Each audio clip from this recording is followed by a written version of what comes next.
थोड़ा सा ओम नमः श्री महावीराय नमः।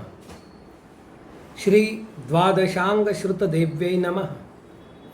आचार्य श्री आदि सागर महावीर कीर्ति सन्मति सागर गुरुभ्यो नमो नमः।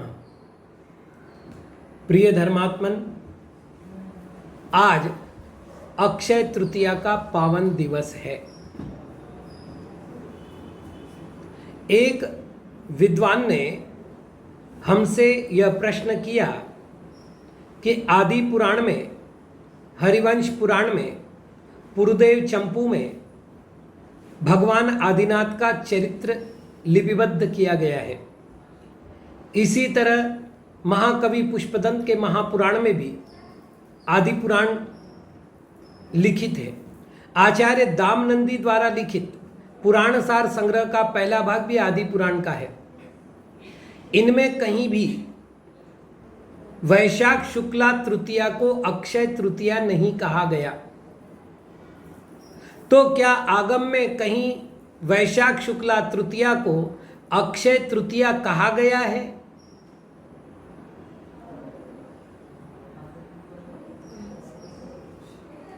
आचार्य रामचंद्र मुमुक्षु, इन्होंने पुण्याश्रव कथाकोश की रचना की।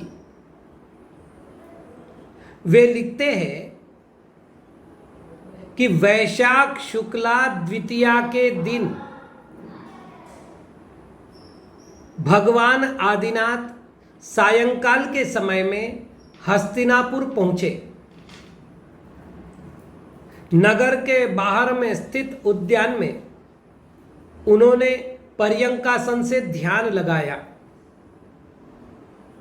वैशाख शुक्ला तृतीया के दिन मध्याह्न काल के उपरांत भगवान आहारार्थ निकले। राजा श्रेयांस ने उन्हें देखा। देख करके उसे जाति स्मरण हुआ और उसके ज्ञान में आया कि मैंने श्रीमती के भव में मुनिराज को आहार दिया था। ये भी मुनिराज है, ये चर्या के लिए आए हैं। तत्काल उसने पड़गाहन किया। भगवान आदिनाथ ने इक्षु रस का पारना किया। केवल 3 अंजुलि प्रमाण रस भगवान ने पिया।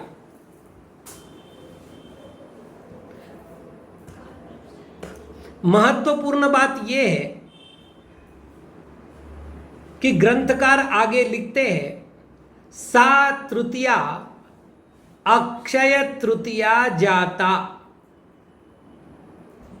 वह तीज अक्षय तृतीया के नाम से प्रसिद्ध हुई।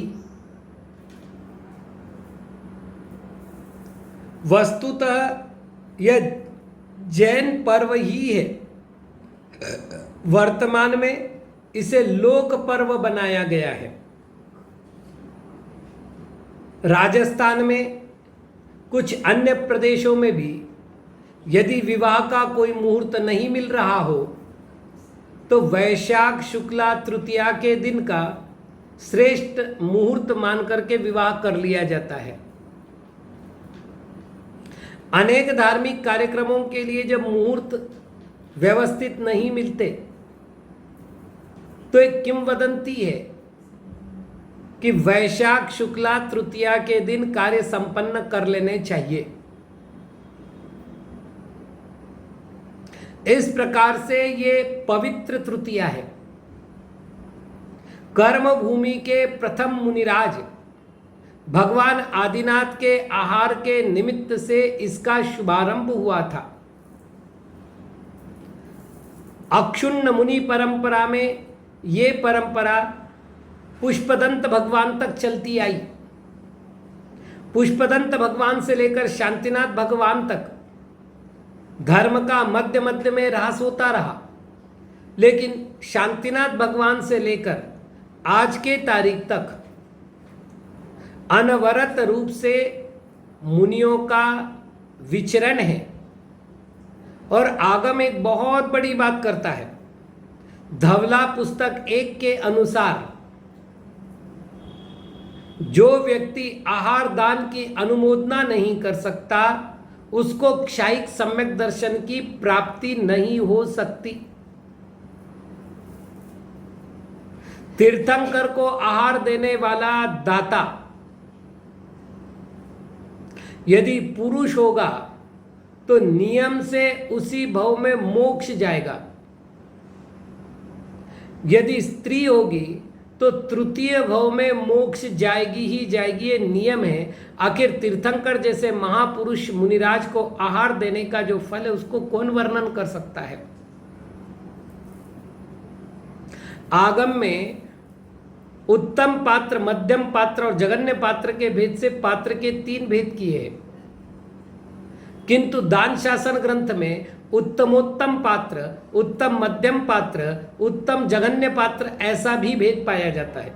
इनमें भी अवान्तर भेद हो सकते हैं। तो उत्तमोत्तम पात्र तीर्थंकर भगवान को कहा है, उत्तम मध्यम पात्र रिद्धिधारी मुनियों को कहा है और उत्तम जघन्य पात्र वर्तमान कालीन आचार्य उपाध्याय साधुओं को माना गया है।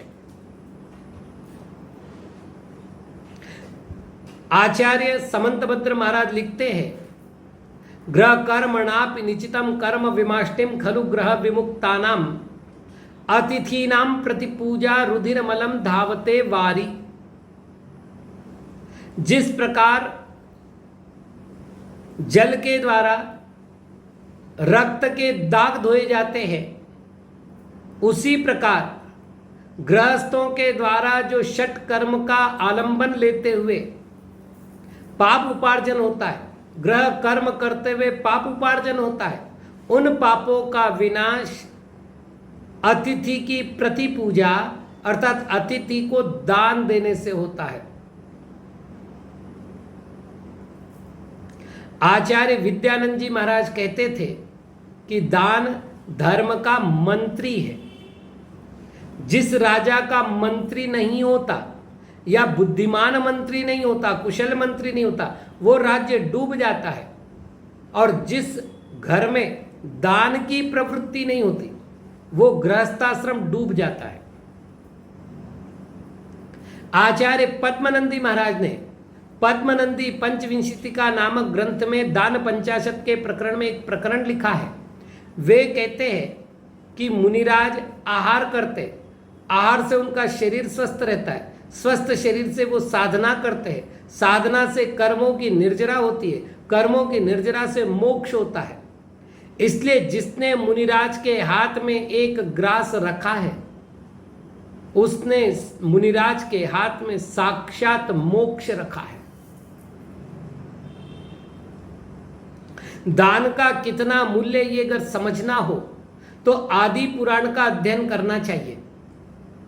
भगवान आदिनाथ आहार करके चले गए हैं,